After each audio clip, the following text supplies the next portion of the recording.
হালকা কিছু পাতাকপি লাগিয়ে আমার এই অবস্থা।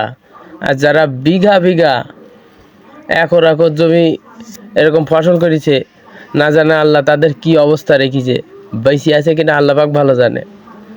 মাঝে মাঝে নেট দুনিয়ায় দেখা যায় আত্মহত্যা করেছে। আত্মহত্যা না করেও বা মানুষ যাবে কানে, দেখেন কোনো বিক্রি নেই, 2 টাকা 3 টাকা বিক্রি। আর যেখানে আমার খরচ হয়েছে 5-7 টাকা করে একটা কপির পিছনে, বিক্রি 3 টাকা। তাহলে এবারে এই লস আমি কোথা থেকে পাবো? আর যারা বিঘা বিঘা একর একর চাষ করেছে তাদের কত পরিমাণে লস। কি হবে বলেন, এসব কি হবে?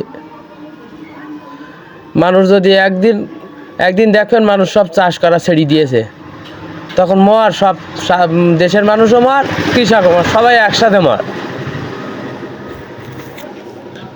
আর কত মানুষ সহ্য করবে এই জ্বালা যন্ত্রণা?